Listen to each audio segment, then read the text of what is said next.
Hello guys and welcome. In today's video we're gonna be watching and listening an interview I had with Niter, the game director of Ravendawn, yesterday during my stream. Now this is the very first time I do something like this, so all the feedback is welcome, and I hope that by watching and listening to this interview, a lot of your doubts, questions, or anything that you would like to know about the game gets answered, right? So with that being said, let's get right into it.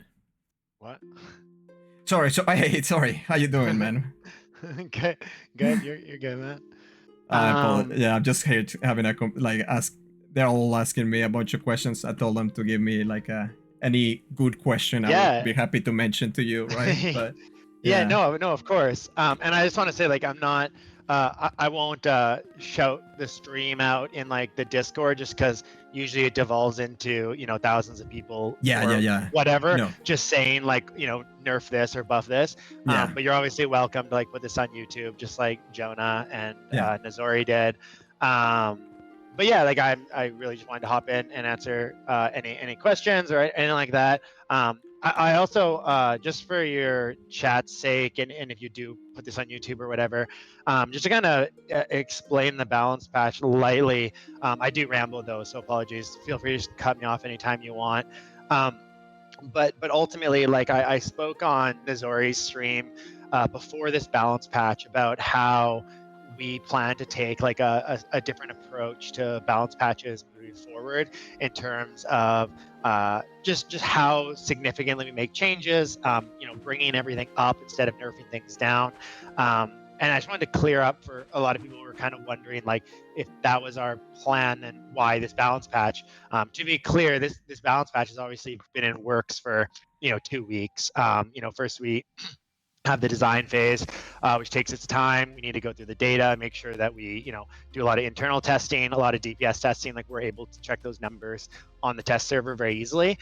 And then from there, obviously, it needs to go to programming to QA. Has to be in QA for a little bit, find bugs, fix the bugs, new bugs. You know the whole process. Yeah. And so with that, when I had that conversation, that was very accurate. But obviously, this was already a full balance patch that was in motion for an update, and I think sometimes people forget that these things aren't done overnight.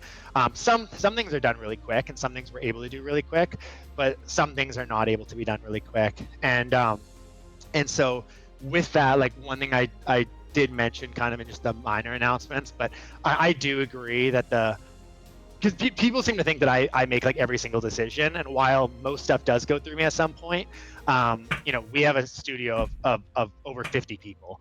We have a balance team, we have a QA team, we have a design team. They have their own teams, and I also have to at times let them do what they're there to do and not always undermine things or call things out. And while many times I do, and probably too many times, sometimes. I also have to be willing to let them kind of do their jobs. And I did have a conversation with the balance team on just how I would like to see us shifting the balance side a little bit. And I know they're doing exactly what they think is best in terms of they feel this too strong, it needs to be reduced by this much. But the truth is, with our work, there is a level of perception that matters too, right? Right. If you think something needs to be nerfed by X, and this is something that I had to kind of explain to them is perception does matter to a degree. If something does need this much of a nerf and you do exactly that much, sometimes that's not the best way to approach it. Sometimes it's better to do 2 smaller nerfs with time, So because it's a little bit. Yeah, it doesn't hit people as hard, right? It doesn't hurt as hard. Yeah. And in the end of the day, all the changes we made, we feel very strongly that they were necessary to make for a better game long term. But that doesn't change the fact that we're also aware that these changes came very quickly, in the sense of it was a dramatic change. It heavily changed a lot of builds. It heavily changed a lot of Raven cards. We understand that, and moving forward, and this was already the plan before this patch, but again, obviously the patch was already in motion. Moving forward, we plan to do much more, not only incremental changes when we do, especially on the nerf side, but ultimately we will be doing more of an approach of bringing things up rather than pushing things down. Right. I did lightly mention we did have to bring some things down in preparation for 1.0.6, because which and is we wanted to which is something I wanted to talk about. But go on. Yeah, Sorry, please. I interrupted you. Yeah, Go no, on. no, you can interrupt anytime, man. I ramble, so please feel So free to interrupt. because I felt, I mean, since you already said that, I'm gonna interrupt you right there. I'm sorry. Go ahead. Because I felt that these changes were in a way to like give a different role to different classes. Because, for example, right now Chad is asking, hey, are you ever gonna plan on adding sustainable damage to Holier or keep it as a Holier spec, right?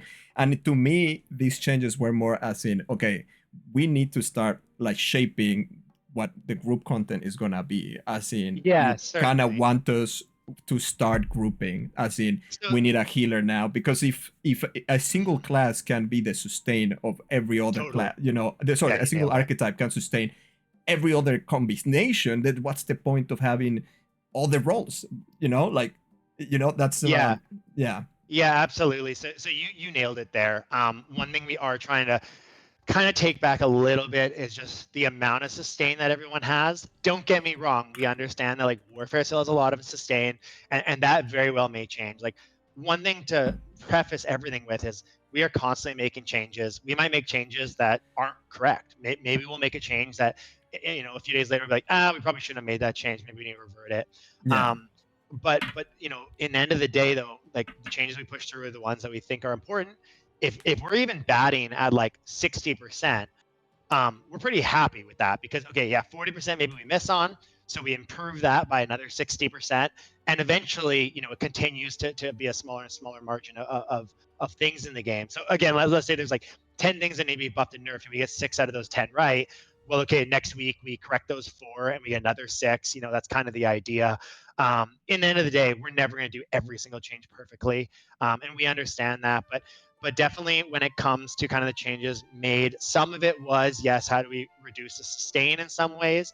Because, you know, people on one side complain, okay, well, we need reasons to want to party up. And debatably, this balance patch is one of the biggest reasons to party up, because now people were complaining about Flame Tornado, and which I do think the complaints were fair. Like 5-second channeling, it doesn't feel very good. You're stagnant for so long. That's why we made that change. And I wanted to make this change even before this morning, but we just didn't have the time to anymore. And so we're like, hey, let's get it through first. Let's see how it happens, or how it behaves. And that's why we made that change. We already kind of had that change cooked up. That's why it came in so quick. But with that, like, you know, we are already watching 60 plus mages that are much lower in the streamer section than yourself, that were partied up with another player, and they were pretty much doing the exact same thing again. Not when I say exact same thing, obviously it's a lower burst than it was when you didn't have to channel it, but they're getting full value out of Flame Tornadoes because they have somebody tanking, right? And so, you know, and then the sustain hit to Witchcraft obviously makes it so, you know, and the barrier change, like all these things do cultivate an environment where a DPS player has a harder time being just the jack of all trades and not really needing anybody. And, you know, and a lot of these spiritual changes weren't really as much targeted as spiritual. It was more targeted at the fact that spiritual was just like a plug and play. So is witchcraft in many ways, to basically just make to dramatically increase your self-sustain or your viability without a group. And don't get me wrong, like Ravendawn will never be a purely group game, but we do want to make certain steps that make it like, Flame Tornado would be really epic if I had somebody tanking 6 mobs right now, right? Instead of, I toss up Spirit Shield, run in the middle, throw all this shit down, and I'm laughing, right? 100%. Because I personally, I love MMORPGs because I play with people, but that's the kind of player I am, and I'm a social player. While I understand there is a lot of solo players out there, and Ravendawn might be a great option for solo players, partially I'm a little bit mad that I cannot do multiple things in like with other people, like grinding and stuff, because it doesn't feel efficient, and I feel inclined to have to go for these archetypes or these classes specifically, because that's the only way that I can efficiently do this. I mean, you probably know, before the Herald class that I'm running right now, I was Hex Warden like everybody else. I did from level 1 to 40, and I got burnt out. I found it so boring, and I don't know how ETOP and all of them can do it for hours. I they're built can't. different. Yeah, they're built different. I Yeah. can't, and that's why I changed that, and I wanted to do something else. But at the same time, I think that is troubling, because it shouldn't be that way. You know, like Yeah, and definitely, like, when it comes to kind of the idea around party, like, we roughly about 70% of people that are playing Ravendawn are like solo players, in the sense of right now way more playing solo, obviously, but 70% are with like the mindset that they want to play solo.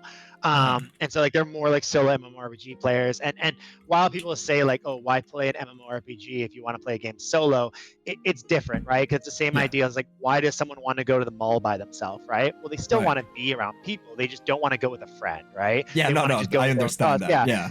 And so, you know, in the end of the day, but that doesn't change the fact that there's still a strong 30% that really wants to play in a party. And, you know, while one side, like, it's really important when I think with any of these design decisions, and sometimes this means that changes take longer because we're trying to do them the right way. You know, we talk a lot about I talked a lot about PvP with Jonah and Nazori, and how we're making changes to that to do it in an organic way, because I think that lasts long term.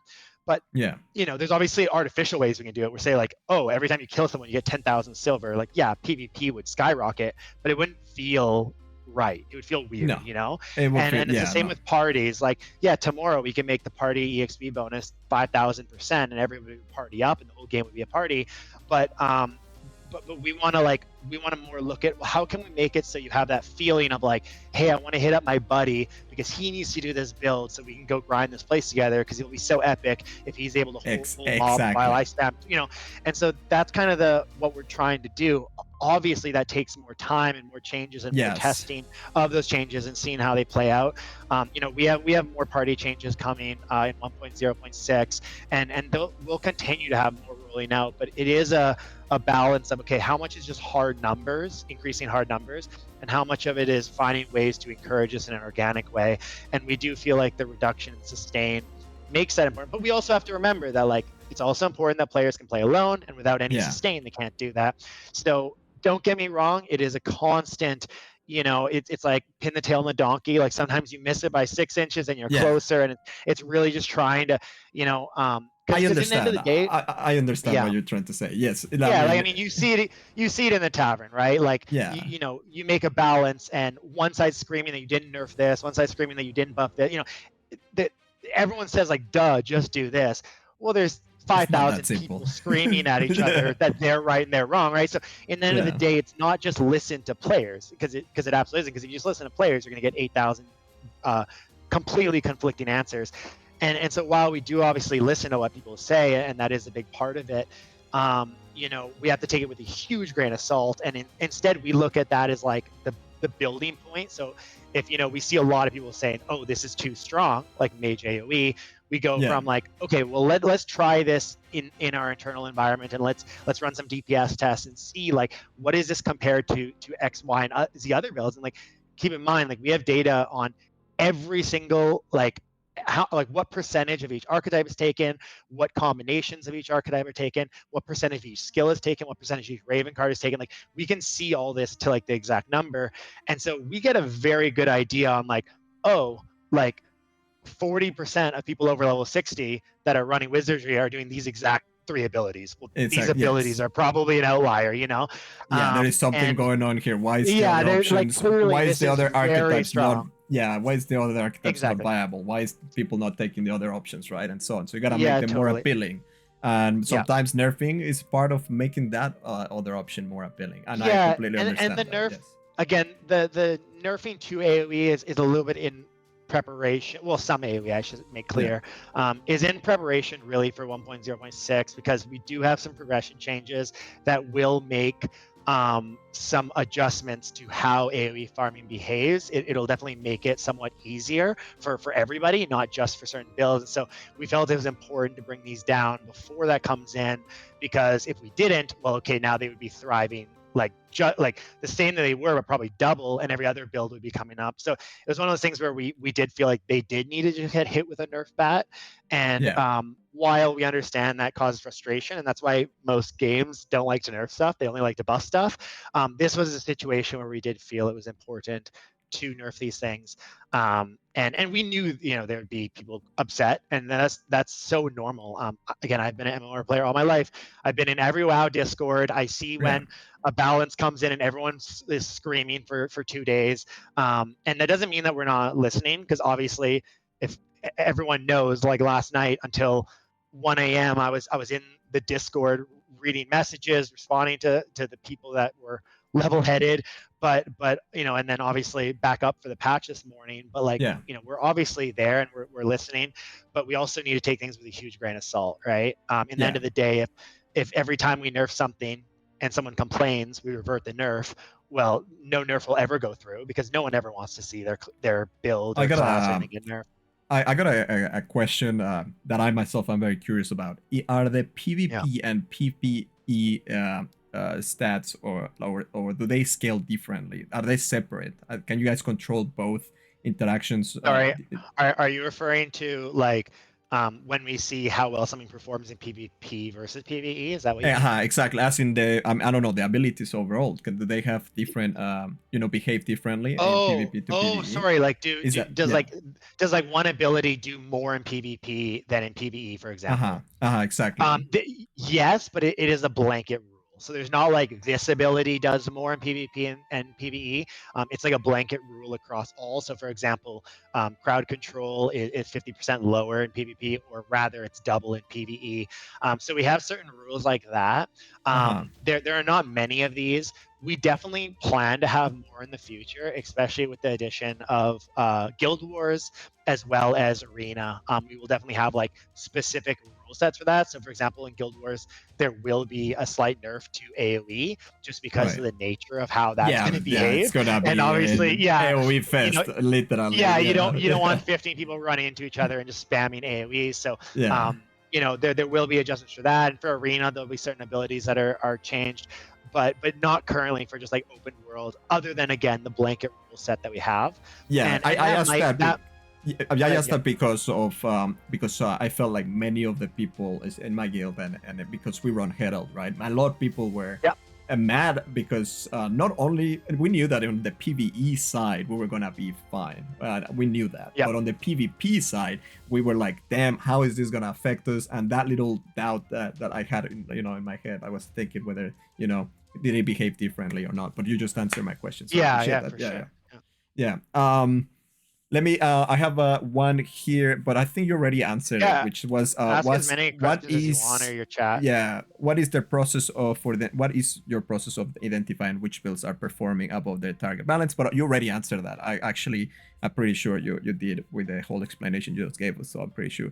For sure. And go ahead. Any questions your chat has too, they can feel free to ask me. You can pick out the ones that you are most interested in or whatever. That's fine. So then any info in the aggro departments with the mobs? Any so aggro is one of those things that we will be completely redoing from the ground up, more so for when we introduce dungeons and a few other things that I don't want to share yet.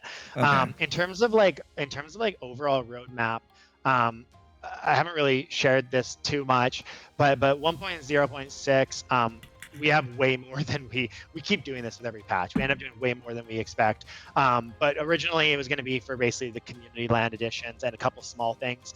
Now we have a lot of things coming for it. Obviously like the culling spawns and legendary fish and things like that. And then 1.0.7 we right now have planned for, I can't really fully share, but some more things that kind of break up the grinding repetition and also drive a interesting dynamic of PvP. with like a little bit 1v1 and 2v2 introduced. Oh, the whole Hellgates thing they were talking about. Yeah, Oh, a I'm little bit so related to that, excited for that. That's gonna be yeah. so good. Jeez. And All right, obviously, when yeah. I say this, like there'll probably be dozens of other things added to it. Like obviously, Yeah. hockey remapping is a big thing that we talk about, and there's a bunch of other stuff. I just I can't share everything. I can like when we plan patches, we have like the focal point of the patch, like what is this patch all about, and then whatever the rest of the programming team gets in, we include, right? But those are usually like the staples of like what is this patch about. And then 1.0.8 is planned for guild wars and forts and strongholds and stuff like that, which obviously drives like a big, I think in an MMORPG, one of the questions always is like, okay, now what? At a certain point in the game, like, okay, I'm 75, like, yeah, I can grind for legacy skills, but why am I grinding for legacy skills?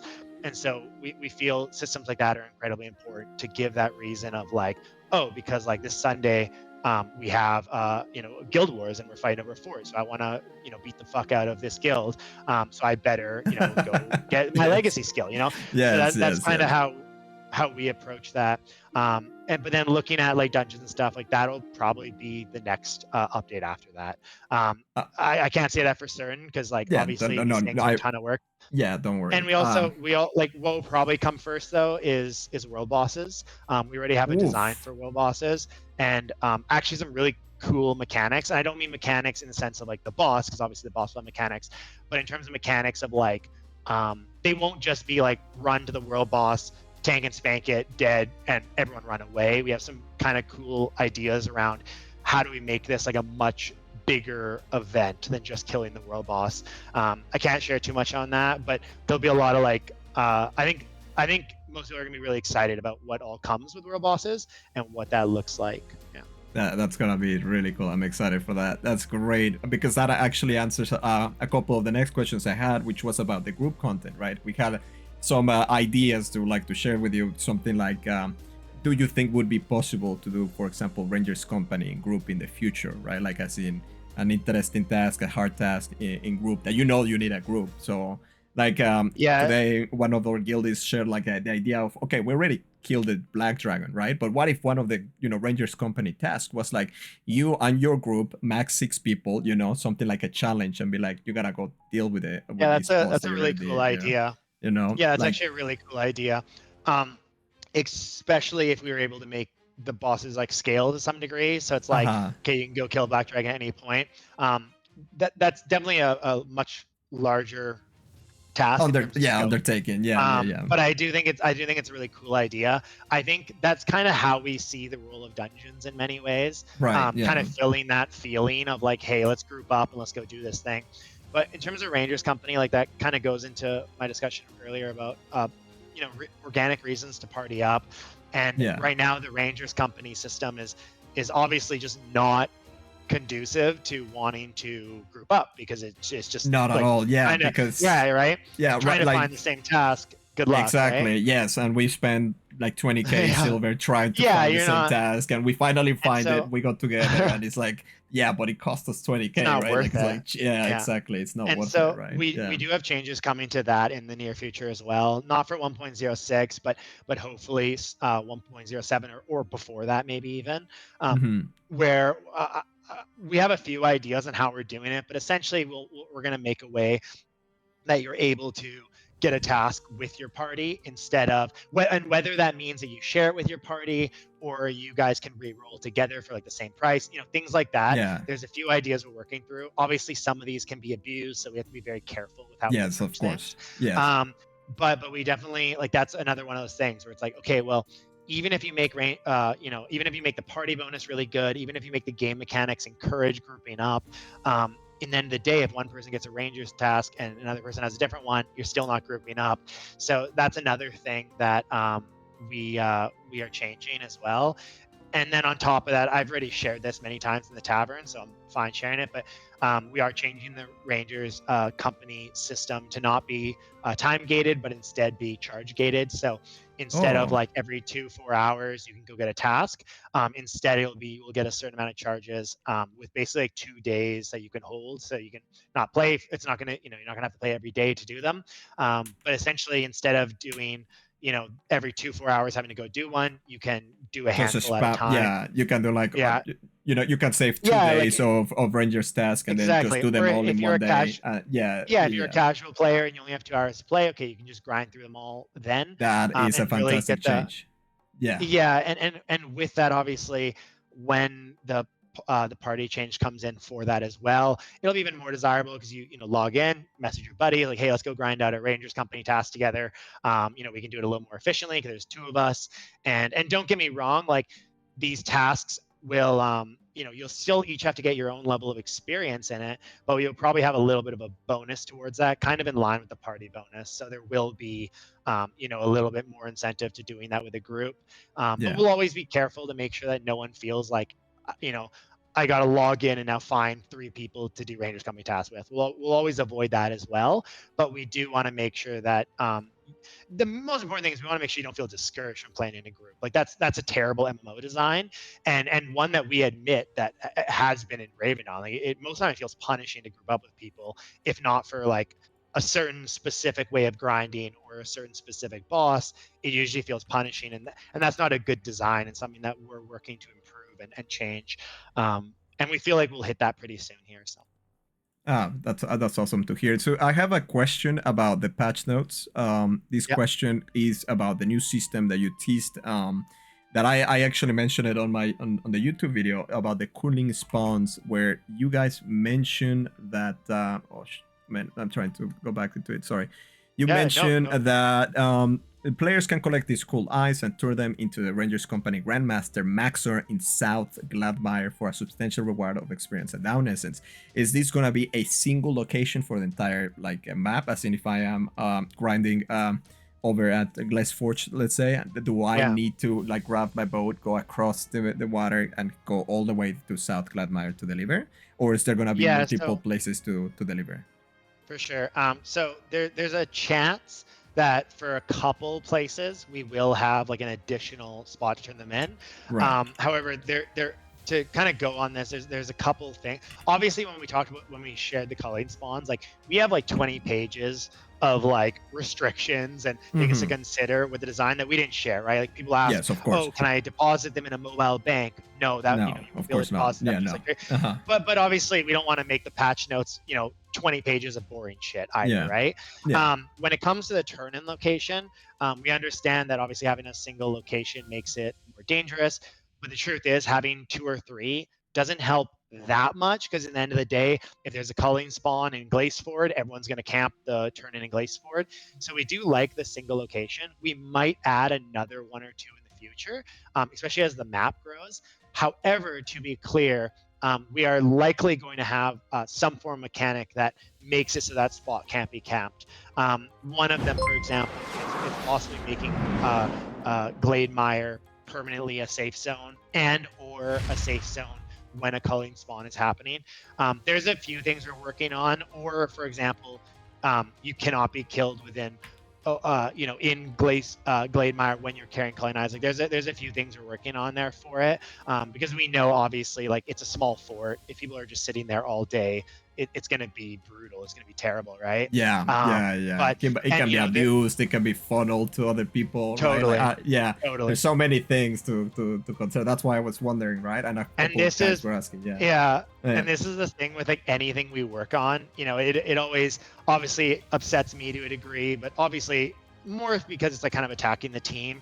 But when people say comments on QA or whatever, in the end of the day, like you can plug 1,000 holes in a ship, and if there's one hole, it's going to sink, right? And that's the same with QA, right? Like we can go through 20 pages, 500 whatever abuses that we consider, and we're like, okay, that's a problem, that's a problem, that's a problem.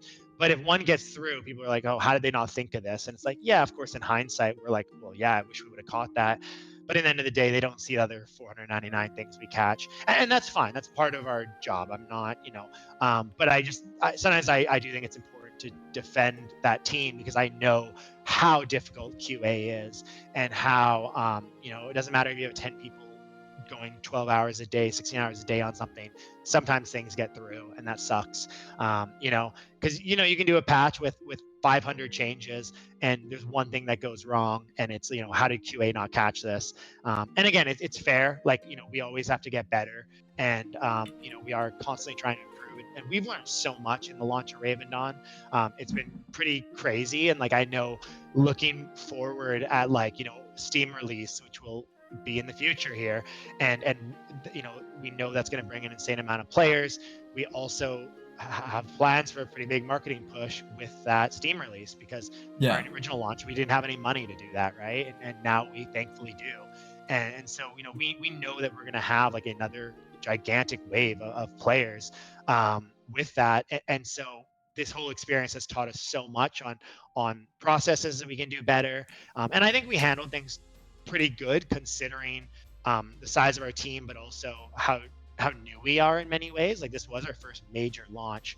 But there's so much that we learned, and so much that we're going to improve upon, and that goes every week. Every week we learn more things. We're like, hey, we can do this better. We're talking now about setting up a PTR, like a public test realm, and we have to be careful with this, because obviously just having a PTR where everyone can log in and go explore and find all the secrets in the game, we have to avoid. But for Guild Wars, for example, we want to do a weekend thing where for the weekend, a couple of weeks before the patch, everyone can log in and do Guild Wars and really stress test the shit out of it.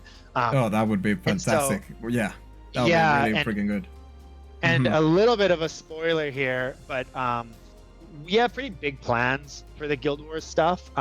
I think people are going to really love the actual game mode itself and what comes with it. But we do have while I understand, I come from a pretty long esports background, and so I understand shoehorning esports does not work. But we do have some kind of fun, more organic side stuff planned around it that I think people are going to be really excited about as well. But with that, obviously, really good stress testing is important for systems like that, and making sure they're as smooth as possible. So. Just to confirm, patch 1.0.6, the next one, will be the one addressing the XP and the feeling of that you feel you like power, as in the progression issue that you guys were talking about how you guys don't feel like people are on the level they should be. Therefore, after this patch, they're gonna. Go ahead. I think you understand the question. I understand your question. More what it is that every MMO is designed differently. Some, like RuneScape or Tibia or MapleStory, it's very normal to go back to certain creatures, and you're very objectively seeing how much stronger you are. In games like WoW, it's a little bit less so, because you're generally in this linear progression, but what they do really well, and what we kind of missed the mark on, was in a game like WoW, while yes, the monsters are scaling with your level and they are getting harder, they are actually still getting slightly easier, and it's giving you that feeling of becoming kind of that hero, and you're okay, now I can handle a few at a time, and 4 at a time, and 5 at a time. And we were kind of missing that in Ravendawn. If anything, it's kind of the opposite, actually. As you progress, it just feels like you actually slow down. It feels harder. And while we do have intentionally some level of that, because obviously we want the low level experience to be a little bit simpler and a little bit easier, and then obviously the game gets harder, and we do want the game to feel harder. Right now, the issue is more that it doesn't even necessarily, it does feel harder, but in a very artificial way, and we want that to feel like you are getting stronger, and you are, and also we do want to see AoE builds have a strong role in the game as well, especially at later game stages, and with that, we are going to be making some progression changes to how creatures scale. So again, we won't be changing, players won't be hitting harder or anything like that. Well, they will in a roundabout way, because creatures will be hitting less, but ultimately, or be taking more damage. But ultimately, the idea is that creatures won't scale as strong as they do. We have a very cool dynamic scaling system, so we literally can make these changes in 30 seconds. We just need to make sure that the numbers are right, and we test it and make sure it feels right, because it is a big feel kind of thing, right? It just needs to feel the right way. And with that will speed up progress somewhat, for sure. But this is actually, we also have another thing coming that will speed up progress further for players. Okay. And this is for all players. This is for players that have already hit legacy, like ETUP, but it's also for players that are like level 40 and 50, and they're like, oh, things feel a little slow. And don't get me wrong, like people aren't going to be suddenly leveling at twice the speed, but you'll probably notice the combination of these two things, depending on how you make use of them. I'm trying not to spoil, but you'll probably see like a 30% increase in kind of what your what your net result is. Let me put it that way. Yeah. No. I'm actually very happy about this because 1.06 then now is becoming definitely a patch I'm looking forward to, because even myself I feel I feel stagnated in a way sometimes because Totally, I'm not sure what should I do right now. Should I do trade pack? Should I do, I don't know what to do at some point. If I don't have Ranger's Company like ready in that moment, I don't even want to grind because of how tough it feels, right? I don't feel that I have that power spike that normally you get like when you finally feel like you've got that build that you've been aiming for, right? And then you finally got to use it and it's like, no. Which reminds me, go ahead. Oh, well, I was just gonna say one more thing on that. Like the changes that we put in 1.06, like with any change like this, you always have to do less than more, right? Because if you make the power curve way too high, well, people are going to be running to the end game bosses and killing them, shit like that. So we do have to be very careful on, like, it will be a small adjustment to start, but this is something that we can adjust again in 30 seconds. So we'll see how it performs on the patch on 1.0.6, and if we're like, oh, it still doesn't really feel like there's enough there, then easy, we'll add a little bit more, a day or two later, right? So these are things that, like, I do want to preface that like, just because you log in and you're like, oh my god, like this feels completely different, like, understand that like we will continue making amount of changes. We just don't want to go, like, we actually had the changes we wanted to make and we basically just cut them all in half because we're like, okay, cut them in half, and then but we know kind of where we want to get to, but let's first check this out and let's see, is this too much, is this too little? But anyways, go ahead. You had a I was about trade packs, the water. There's a lot of things going on in the water. I'm sure you're aware about the there's people that say, with the perks. There's so many things, but let me just start with this. Like, can you confirm whether that, like, the Sea Dog perk, the water pumps, the emblems, all of these are working as intended? Because I feel like even with them, like, a lot of my guilds just are getting outrun by everybody. We are aware there is an issue with the clicking. An issue. This is, I might as well talk about this because I've had obviously like streamers ask about this and community. To be clear, like, spam clicking, just because of the way that we are a tile-based game, it can sometimes lead to like you finding a quicker connection and moving a tile faster. This doesn't anyone trying to do this on land, you'll see it doesn't really happen because the amount of movement, if anything, it's just going to slow you down. So on some tiles you'll see yourself move a little bit quicker, but ultimately it's going to stutter you so much that you're not getting like a net benefit. However, with the way that our ocean system works, is you're zoomed out, as you know, and you're actually moving multiple tiles at a time as opposed to on land. And so with this, that difference in like the effect of spam clicking does have a larger effect because you're moving multiple tiles at a time, so it's exacerbated. So instead of it feeling like pretty much no benefit on land, it actually does have a benefit on the ocean. And it's difficult because people mention like, oh, we'll just ban people who do this, who, like, because to be clear, this is not like a hack or anything. They're just clicking really fast. You can just click really fast. It's not like, yes, there's probably people using a macro to click really fast to save their time. And to be clear, those guys actually do get banned because we detect it as automated play. But the people that do just really click really fast, obviously we agree that we don't like that and we don't want that to be part of the game. But we also, two things. One, it's unfortunately not something easy to fix. It is basically completely redoing how our movement works. It is not a simple change. We do plan to change it, but like when we're talking about prioritizing, like, does it make sense for us to spend weeks redoing this? or should we introduce like dungeons to the game, right? Yeah. It's not a top priority, and I actually I said that myself. And I think it's a huge problem. Priority. Yeah, I think it's a huge problem, and if it wasn't like a lot of work and like structural redoing, and when it comes to this stuff too, when you're redoing the structure of how something behaves, it can lead to 1,000 other downwind problems, right? It can change so many systems of the game, and it's not as simple as like, oh, make it not do this, right? It's like, no, we have to redo how this is designed. And in the end of the day, like, people say, oh, well, ban these people. You have to be really careful when it comes to banning people. Like when someone's injecting a bot or using a script or using an auto recorder, things that we now very easily catch. These are things that they're very consciously doing something they shouldn't be doing, right? It's very obvious if you're injecting a bot that you should not be doing that. When it comes to just clicking really fast on screen, you're like, oh, I move a little faster. I mean, we can't go around banning everyone that does that. That's just not that, like anyone playing a game, if they discover like, oh, if I click really fast, I'm actually a little bit quicker.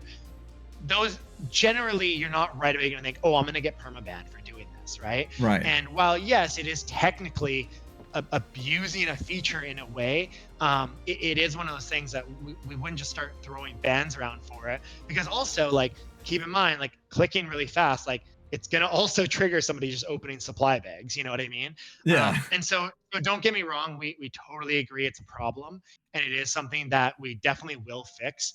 But right now, it's just not a priority, and it's understandable. Yeah, and it's just because of how large the scope is, right? Yeah. Obviously, like, we implemented our new like enhanced bot detection, and it's been incredible. But with that, like, okay, that was a couple of weeks of work, and what is the result of it? Well, okay, we've been able to detect and ban like 99% of botters, and because we had this already kind of running in the background, and we knew what percentage of players were using what bot. Funny enough, we actually can see by country, so that was kind of funny to see which countries cheat the most. NA went through a flying colors. NA cheats by far the least, but EU and South America, you guys are troublemakers. But we are obviously able to also see the reduction, right? Because obviously, while we banned a shit ton of people, a lot of people also just got terrified of using bots, right? And they just stopped because they were too scared to get banned. But for example, like that was a lot more important for our time spent than reworking how movement works for a ship, right? And so when it comes to those perks, just to be clear, they, from all intents and purposes, they are working 100% as they should. But obviously the problem is like, okay, well, one guy is moving quicker because of clicking or whatever, it will make your side not feel as quick, right? Yeah. Like it won't see as much impact. And again, I totally acknowledge that's a huge problem, and it will get fixed. But I just, I appreciate people's patience, understanding like we're doing one thing at a time, and I promise you, like, a lot of studios, when they release a game, they scale down their team. We haven't scaled down at all, and we're only hiring people. So like in terms of like what we're able to do, like it's not like in a month we're going to be gone and we're not working on changes. Like fuck, we're here for years to come. And we plan to just, again, like this year we plan to grow a lot. But it takes time to grow, right? You need to find the right applicants. Programmers take a lot of time to get integrated because they got to learn the code base. They got to learn what not to do, what to do, how to not piss off the lead programmer. These are all things that go into that. So it takes time, but like for anyone just curious about the future, like, we got like 2 years of stuff that we know we want to do. And now we look at like, okay, well, what can we do for our first like serious expansion? And it went from like this one kind of concept to like double, triple that. Cause like, oh shit, like we're going to have so many more hands. We're gonna be able to do such cooler stuff. It's a long road ahead. Albion Online, when they first launched, it was not a very big game. Now years later, it is a huge game, right? Yeah. And I mean, their biggest year was like 2 years ago. Granted, that was COVID, but also they were consistently growing because they just consistently made the game better. And I used to play back in 2017. It was a lot of fun. So when they introduced Hellgate. So looking forward to your take on that. That's gonna be fun. Yep. Moving on to another question. So I'm sure that, Adol is asking if this clicking issue, could that be a problem for people who have like stacks of MOA bags and stuff like that? Yeah, I don't respond to Adult. I don't respond to him. Oh, okay. No, I'm just fucking with you. No, I'm fucking with you. I've known Adult since like Yeah. 7 or 8 years or some shit now. Oh wow. Okay. Asking about the future, mass eating the Moabex experience. Yeah. Yeah. So to be clear, right, like as mentioned, like people that are like spam clipping supply bags, if you're doing this automated, that will send an alert to us, and we will notice that, and we do have a way to investigate all these scenarios. So usually if we investigate it and it was used to like open supply bags, we're gonna be like, okay, whatever, it's fine. Yeah, But okay. I would just recommend not to use an auto clicker for that. If you spam click, that's totally fine. Again, that's not a problem. Yeah. We will, though, in the future, I promise, we will add support to open more bags than one. Again, a lot of things Yes. people think are really simple, and when it comes to programming, the thing I've learned over almost a decade is nothing is as simple as you would think it is, and sometimes the most complex things are actually as simple as you didn't think it was. Anyways, with that, we definitely will add support for that time. We'll also add support to buy more packs and one pack at a time. But these are all like smaller quality life things that are like, they're like, man, if you saw our task list, man, I think we literally have like 500 tasks on I bet. there's, and yeah, just like quality of life features, and just, oh dude, it goes forever.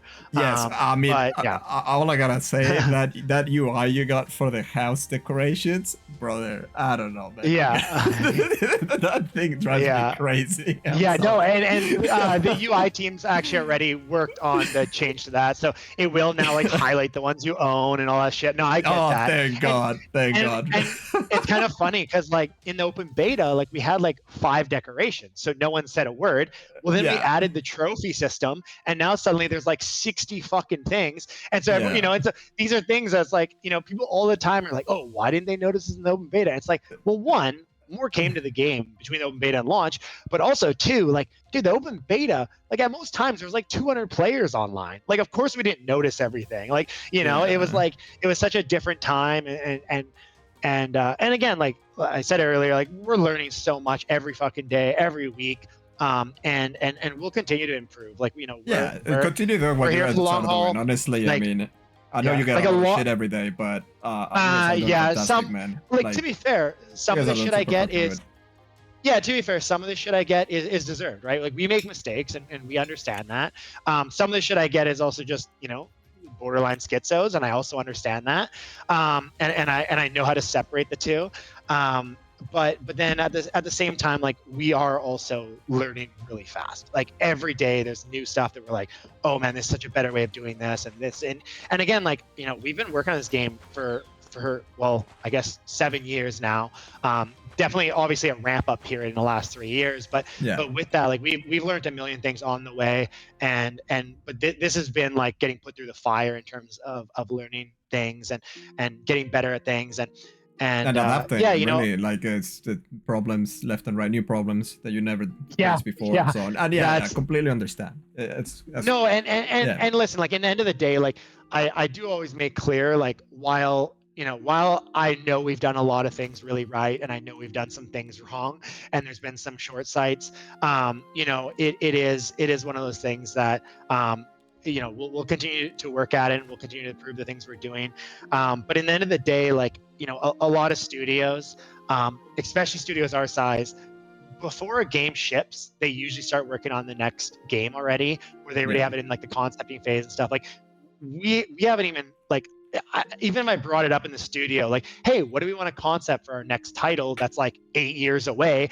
Like, there's not even like a thought of that in the studio. Like, we're so committed to what we've built, because, again, like, Ravendawn is a game that we want to be like RuneScape, to be like Tibia, to be like Albion, to be like WoW, like one of these MMOs that is hopefully around for the next 20 years. Just to clarify here real quick, because I just saw somebody, and I knew they were gonna say it as soon as you were talking, that Ravenquest is being managed by an entirely different team, correct?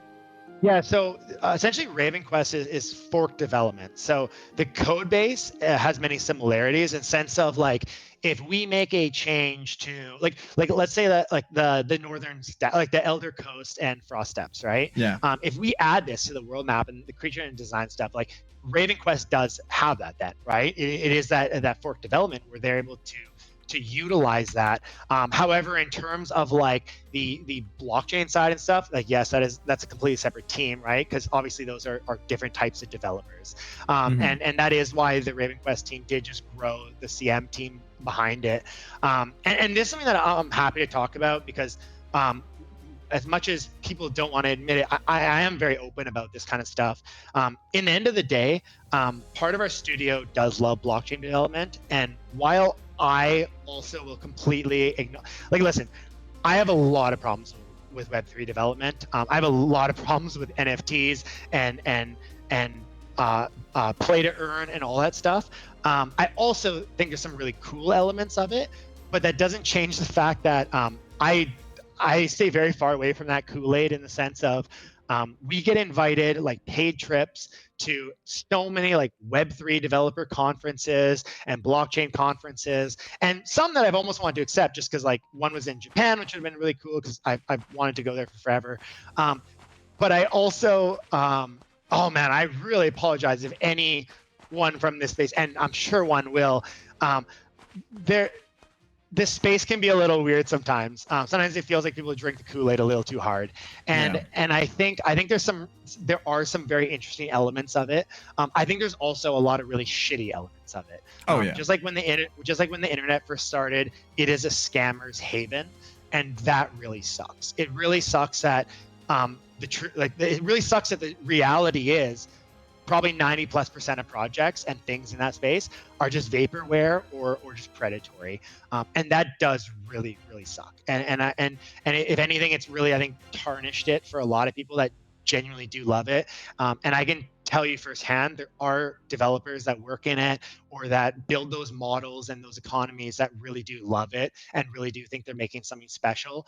And there are projects that are doing really cool stuff. Pixels is one that I want to shout out. We're not affiliated with them in any way, but they've made a really cute and cool game that's actually doing really well, and they have a really good model that is not predatory, and it's literally just like a premium type model. I think there's cool ways to do Web3, but I think a lot of it is exploitative, and that really sucks. But there is also some really cool projects in space, and you know, we have some people that we work with on stuff that really do just love the technology and love the idea behind it, and they're not the guys that are holding a Bored Ape NFT and going to the Bored Ape New York countdown party and shit like that. Like, these are not those guys. They just really like the idea behind what it provides. But I need to be super clear. I also totally understand people who are like, you know what, everything I hear about blockchain games and all that stuff is just dog shit, and I don't want to touch it with a 12-foot pole. Plug my ears. I don't want to hear any of it.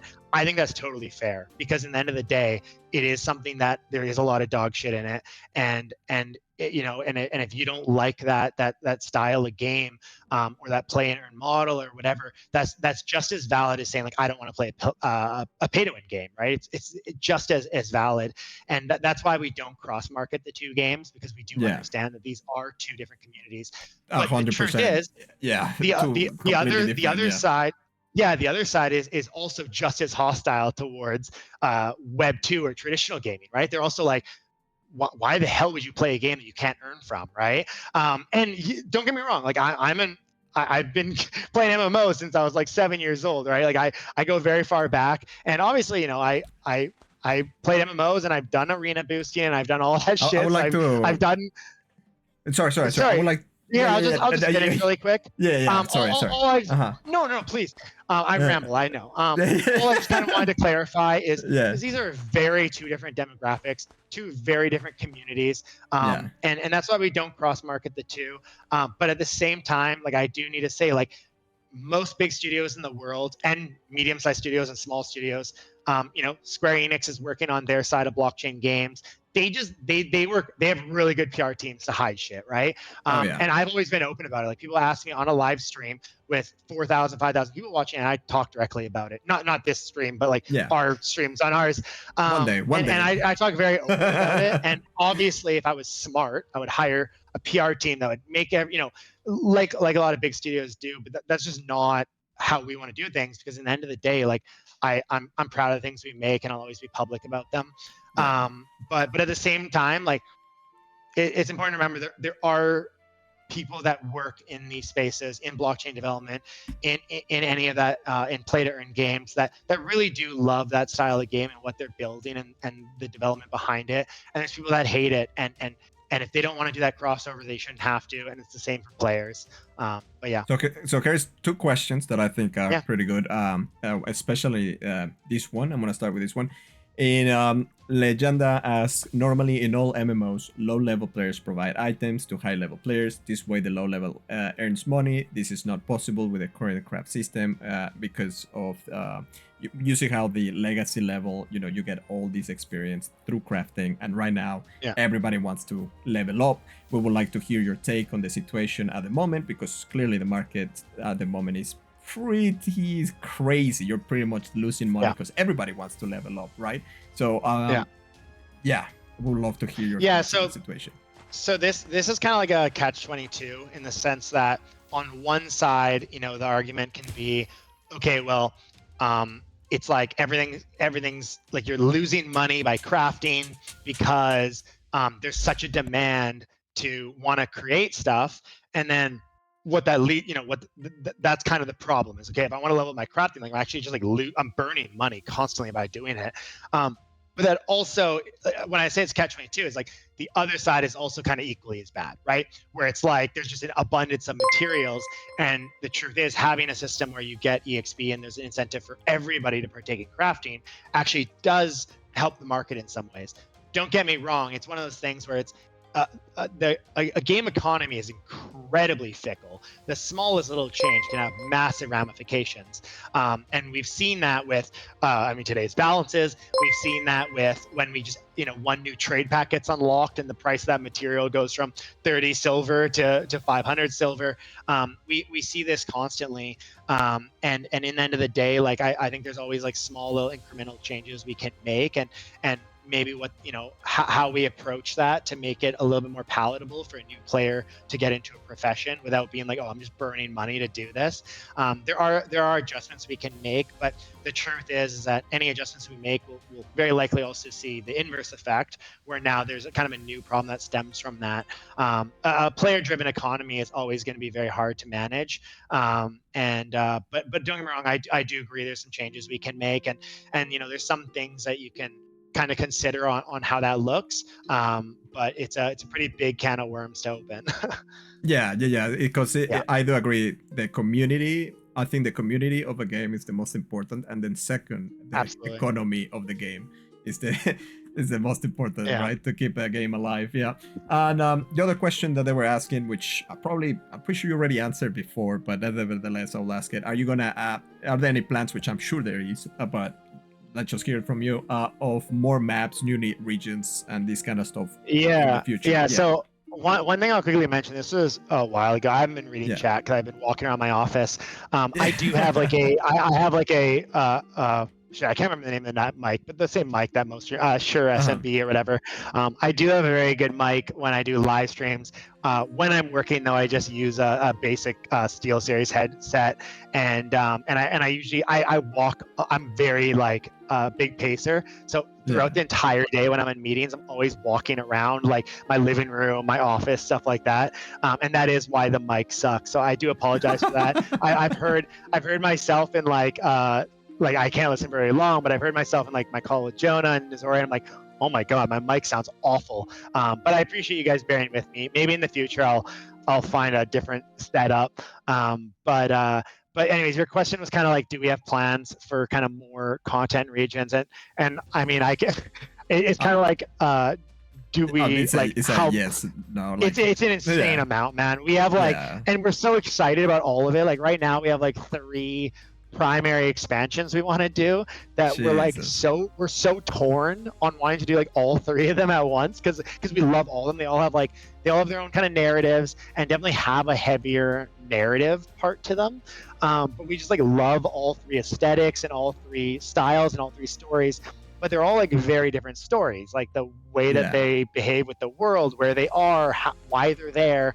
They're all very different, and so I feel like every week it's like, oh, well, this one will be really fun, and oh, like Shogun just came out a couple nights ago, and oh man, that aesthetic's really cool. Like there's so many so many routes want to go down. It's just like, you know, how much, and in the end of the day, that's when I talk about how we have like 2 years of stuff planned. Like, I really mean that. Like, we built out these ideas over the last 6 months, and longer, but of like pretty detailed breakdowns of what we want, what's going to come with that. You know, we talk about new archetypes, we talk about new weapons, and obviously the type of expansion kind of goes hand in hand with that, right? Like, okay, Right, well, yeah. there's these 4 archetypes we want to do, and these 8 weapon types, and you know, these 2 archetypes go really good with this aesthetic, and these 3 weapons go really good. You know, so Yeah, there's a exactly. lot So there. it's a full To be package, clear, yeah. Uh-huh. yeah, and like we have finalized on what our first expansion will be and the aesthetic with that, and like the archetypes coming with that and the weapon types and stuff. Obviously, I can't leak it here, unfortunately. No, But just I in terms understand. of content, like insane amounts planned, and one thing that is very special about the way that we have everything built, the way we have our assets built, is everything is incredibly modular. Which means that we can build content incredibly fast. When I'm talking about content, I mean like new zones, new spawns, stuff like that. We can do that incredibly fast. The things that take time are obviously story quests, boss designs, stuff like that. But definitely when it comes to adding new content, we're able to do it at a much quicker pace than a lot of games would be able to. And I think that's, you know, once we're kind of on top of all the things that we have going on right now, it'll make for a very exciting time when we're just like, you know, here's a huge piece of new content, here's another huge piece of new content. Like, we'll be able to very quickly keep people fed for all intents and purposes. But yeah, well, I mean, yeah. Sorry, when you were talking, somebody put out a noise there. So yeah, I need to switch that, and ads just started, so a lot of them probably not seeing. But Adel asked about. I will post this video by the way later on YouTube. So he asked something about the crystals in PvE being buffed, as this one especially because it's already a feature in the game, right? And also another question real quick, sorry, are you guys, I'm sure you guys are aware, I just want to confirm, on Gilead Island there's just runes, right? And there is 2 runes that are exactly the same. I bought them both and they both gave me the same impact 30. So I'm sure, is that a bug or is that I think that was if it wasn't fixed in this patch, again, I get asked like many times, people will tag me and they're like, hey, is this going to be fixed? Is this going to be fixed? We have a very big QA team that's handling shit all day. Obviously, they don't tell me every single bug when it's going to be fixed. And so many times, if it's like a big one, I'm checking up with them and I'm like, hey, where's this? And they'll tell me. But the amount of like small bugs that there's, so I don't know if it didn't get fixed in this patch, I do know it's coming in the next one because I have already seen the change log of it being fixed. Assuming it's what I'm thinking that you're referring to. But yeah. Okay, I'm happy to hear that because every time I go there and I see it, and I'm like, man, I'm sure it's a precision rune. The one is missing. I'm so sure. And if that's the case, bro, the market is gonna change so hard because that's 30 precision you're getting. That's huge. On your weapon. So yeah. Anyway, I mean, I don't know if there is anything you would like to talk about, or if you see, I don't know if you're again on the PC. If you see any question you would like to answer, you already answered. I walk by. I mean, all I can say is if there's a couple, if anyone has any questions, feel free to shoot in the chat, and I can do like another 5-10 minutes here. But ultimately, like, kind of what I'll just I guess end on before another maybe question or two is just I obviously appreciate everyone's patience. It's been essentially now our 6 weeks since we've released, which is insane because it feels like it was like 2 days ago, and that's probably because every day is just blended together. But with that, like, obviously I appreciate everyone's patience. Like, I think we've rolled out a ton of improvements to the game and a ton of fixes. And while we have a few like major patches that I think are important to get into the game, like really up to until 1.0.8, like I don't think we'll be resting. You know, those are the 3 remaining patches that we feel really flesh out the game in most ways, and there'll be more to come, obviously. But I just like, I know, like, you know, we have people that get angry and we have people that go on Reddit and complain about stuff. And while I think that is totally fair, that doesn't change the fact that I do really, really, really appreciate the people that do. I guess, like, I don't want to say defend us, but support us through that and understand, like, you know, we are doing everything we can, and we are putting out an insane amount of stuff on our end, I can say. And ultimately, if there's something that you don't like in the game, assuming it's not like, oh, my ability's too weak. But if there's like a, something that you feel like on the quality of life side is missing, or you're like, oh, like this system in the game doesn't feel the best, it could feel better. Please like put that. I say like go to our forums, but really that's where our whole team is looking quite often, and there are so many times people put in like detailed forum posts, and that will 100% more likely be seen by someone in our team than tagging me in the tavern. I wake up and I usually have about 60, 70 tags in just the tavern, and usually a couple hundred DMs. I promise if you're sending me 8 paragraphs about how to improve something in my DMs, there's a very high chance that is not ever getting read, because I just simply can't read through all that. And ultimately going on the forums is best, because our game designers are on there, our programmers are on there. They're always just kind of reading stuff on there. I'm constantly on there. And, there was a fishing suggestion that was made, and we pretty much changed it within 5 minutes, because it was nicely laid out in the forum. They explained why, they explained the rationale, and we agreed with it. We're like, sweet, this is a good change. So, if there's something that you want to see in the game or change, just give us time. Trust us, we're working on it, I promise. And we have a long way to go. This is the start of a very long journey that we're 6 weeks into. So there's a lot of road ahead. In the end of the day, I think people have been jaded by a lot of MMORPGs that launch and their team was already cut by 80% of their staff for the launch, or for like a month after the launch, and they go into a borderline maintenance mode, and people get a little scared because they're like, well, if this is not all in within the first month, then what, right? Does that mean we'll never get it, right? But that's not how all MMORPG studios work. There are a handful that they look at the long play, right? What's the long-term goal? And I think it's almost exclusively to all the ones that don't have a publisher, funny enough. But that is, that's how we're approaching things.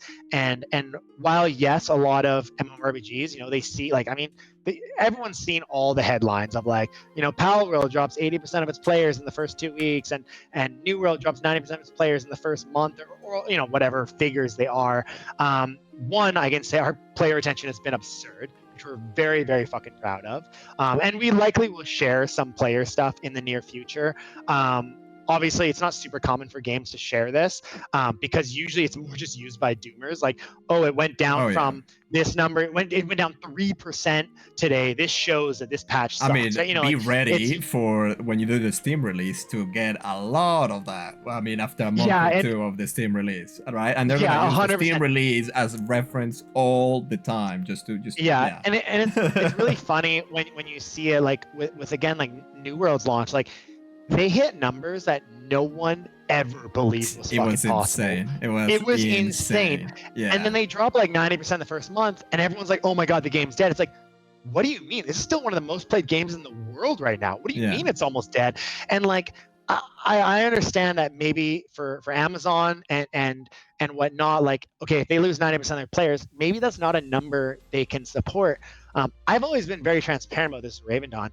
Like, if we had one world with 5 channels, we would be fine. That is something that we could sustain off of.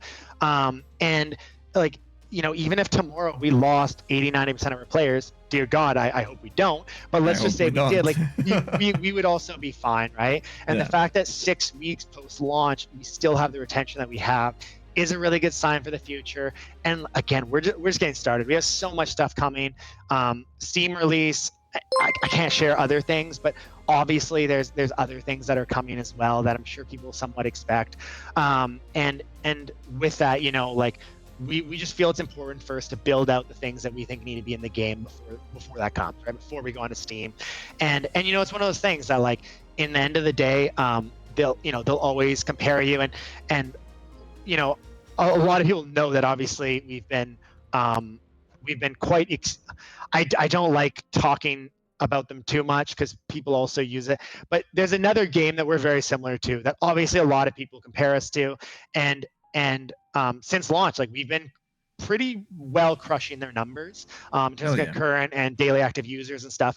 And obviously people, if we posted about that, it would probably be good press, but at the same time, there's also the people that would be like, oh, well, this is less than WoW, or this is less, and that'll come, and And so we kind of, there's a reason why a lot of games don't release their numbers, and it's because it's almost always used in a negative way, other than the first 3 days, right? Where it's like, oh my god, they hit this.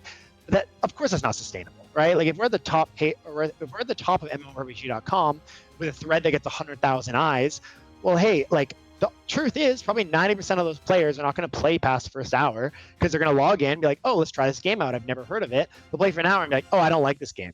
Okay, that's fair. Like we're a niche MMO, right? And but when you see that stuff used negatively, it's like, well, we didn't expect to get those 20,000 players from Reddit. Like we didn't, like, okay, yeah, maybe only 2,000 stuck around, but it's 2,000 we didn't think we'd ever have, right? I mean, I'm pretty sure we actually had way more come from Reddit, because we were at like the top of that subreddit for like a week. But yeah, I remember reading about it actually. Oh, it was so weird. It was the most surreal thing for our whole studio. Like I remember a friend, because I was a very infrequent Reddit user then already, and one of my friends messaged me, he's like, dude, you're at the top of MMORPG.com. And I'm like, what the fuck? And that was when we were like launching, so I was so busy already. But then to see us at the top like all week for different posts, I was like, wow, this is crazy. But ultimately, like, yeah, with the Steam release, like obviously when we launch on Steam, we're gonna have a huge influx of new players. Probably 80% are gonna be like, this isn't the game for us. But if 20% stick around and they become lifelong players, that's a huge success for us. That's a huge plus, and yeah, and I mean, it's the same with Albion, right? Like Albion, 10% of their players are on Steam, 90% of their players are direct download, and I'm sure it'll be because they launched direct download first and Steam later. But you're right. There is always that element of like people use it, but it's the same with Power World. Like the Power World dev spoke to it. The best. I don't remember what he said, but he basically said, like, listen. I read it. He said pretty much, guys, it's okay to play all the games. It's okay to come and play, and then it's okay to leave the game, play other game, and then come back for the updates. And that's completely fine. Exactly. It's part of gaming, right? Yeah. Yeah, and it's not even like 100. Like that's even not the whole story. It's like, listen, I bet the Power World devs never expected to have more than like 20,000 concurrent, right? So when they're seeing like 1 million concurrent, and then they lose 90% of that, they're like, well, guys, we're still doing 5 times what we expected. We're in a very happy spot. We're funded. We're developing, right? And that's how we feel in many ways. Like when someone's like, oh, like LOL player numbers are going to go down. It's like, well, yeah, of course. Like, we launched 6 weeks ago. There's some players that discover the game's not for them, or maybe they just want to come back when we have, Guild Wars. Something else. They want to come back when we have Community Land, right? Medium and large land and stuff. And like, but also at the same time, like, if some people discover the game's not for them, like, we hit peaks and like, I mean, geez, the numbers we have right now are still 10 times what we ever imagined. If some people move on, that's totally fine, and that's understood. And we'll work hard to bring those players back and continue to bring in new players. But yeah, like, sometimes people I think they use it as an attack, like, oh, I'm gonna quit because of this balance. It's like, man, if you're quitting because your class is getting nerfed, which we think is important for the longevity of the game, you're probably going to quit over anything we did. You're probably an inch away from quitting this whole time, and you probably wouldn't be here in a week for something else, and that's totally fine. In the end of the day, we're not going to do everything that makes everybody happy, and we understand that. And again, we're a niche MMORPG. We know we're not going to hit New World's numbers tomorrow because we don't have 600 developers in the studio funded by a $1 trillion company, and we're okay with that because we don't need that either. We don't need that to develop this game for the next 20 years, right? We don't need to develop, so anyways, I just mentioned that because sometimes I think people forget that like, we've exceeded all of our own expectations. I know we've exceeded outside expectations, and there doesn't need to be any concern on that side. We didn't even expect to have a second world, let alone we never expected any of this. So we're very blessed. It was a huge opportunity for us, and it continues to be a big opportunity. And we'll continue to work hard to grow the game. And we know there's certain things that need to improve. Yeah, apologies. I know. Rambled so much. I know. I apologize. Look, I admitted this at the very start. I'm sorry, but let me say something. I mean, it's not that I'm defending you or anything. I am very impartial or anything, but if I was in your shoes and if I had my fucking own game be doing this good, I'll be yapping away 24/7. I don't give a shit.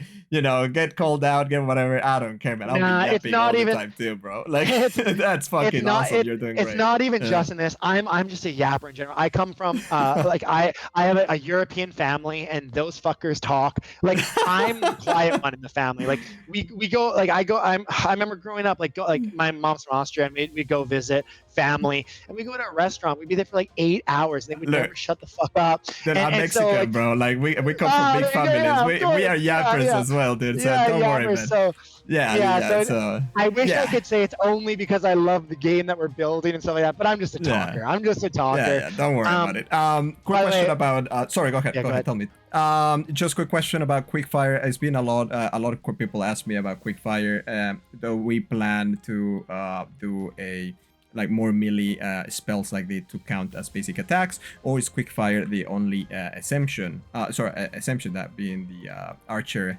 that normally people do with a combo with Fisting Strike, and you know you heal up, and a lot of people are either happy about it or mad about it. You know which one I'm talking about, right?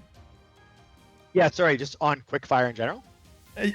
Because it counts as basic attacks, right? And yeah. Yeah, so, so to be clear, like this is intentionally designed that way. Okay, in so the it sense is that we intentionally do. designed that way. Okay.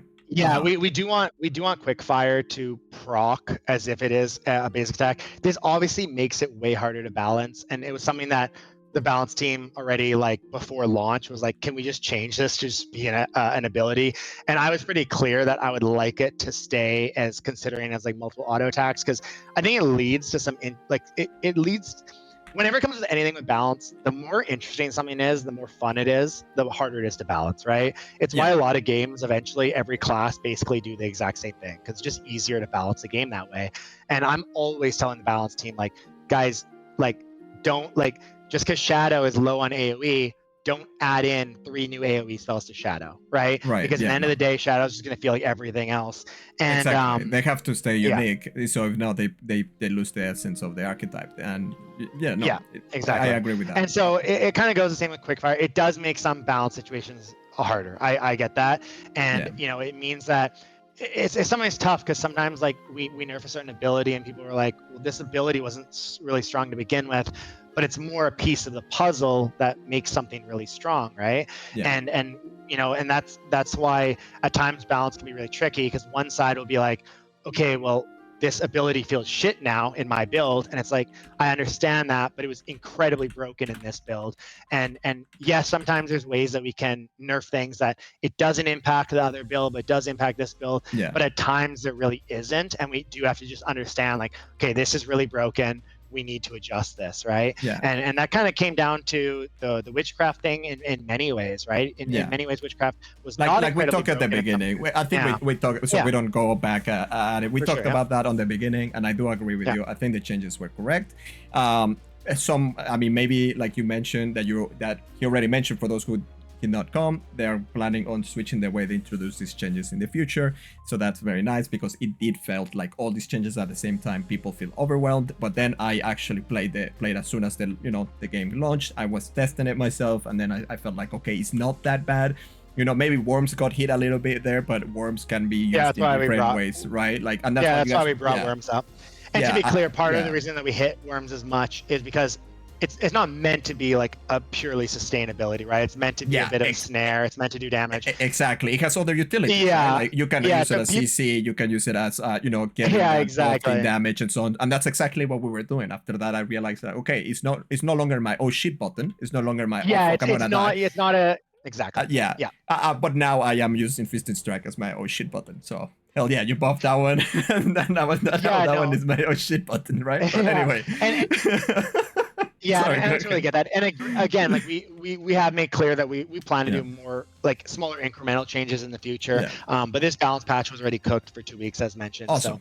So it's not as simple as that. But Then and don't, well, I think you already answered most of my questions. I have one at the very end that I know you will not reply to, but I will ask it anyway. Fuck, here we go. Is that when I'm supposed to leave, or? Okay, Chad, now is your time. Ask him, because I think I think you already cleared at least all my doubts and we already took enough of his time. So feel free to pick one of the many questions that are about to be spammed, and if you don't think any of them is well, I can do it. I see a few that are really quick answers, so I can just do those without rambling 10 minutes about them. When will we see more than just bows and staffs? I assume you're talking about ranged weapons, so I assume you're also including like scepters in that. I don't have a date for that, but we have many more weapon types coming. They're not incredibly time consuming to do. But we obviously have bigger fish to fry. So if changes are needed, are you afraid to just nerf things just because people get upset? Oh, I mean, definitely, we hate doing fucking balance patches. We hate it. I literally last night, like, we braced all the CMs. We're like, get ready. There's gonna be people screaming at the top of their lungs. There's gonna be people in our DMs.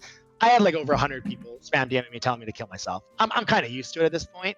Obviously, it's kind of weird when it's like someone that you're like, I've seen you around for forever. Like, you know. But at the same time, we expect it. We know this is part of it. People's things get nerfed. They get upset. Totally fair. Especially if they don't feel like it's fair to them that their thing got nerfed, which I think many times is also the case. But with that, that doesn't change the fact that we're going to do it. And you know, if we feel something's too strong and it's not conducing to a good game environment, we will nerf it. Even though, again, I think that's been very clear. Just to keep you on track. If you want to answer anything else, or are you ready for my last question?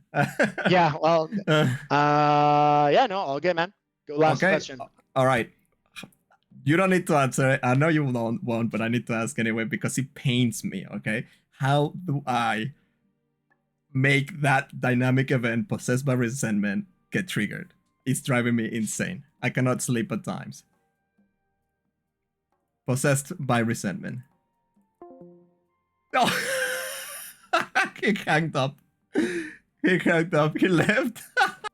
So that's it for the interview. I hope you guys enjoyed it as much as I did. There were so many things that got answered, so many clear things that finally I have a better understanding of, like for example what's going to happen for like more, is there more PvP content coming? Yes, there is. Like how does 1.06 is looking, how does 1.07 is gonna be, what sort of grouping content there is gonna be. There were so many things that got answered that I'm super excited for the future of the game, and I hope that you are as well.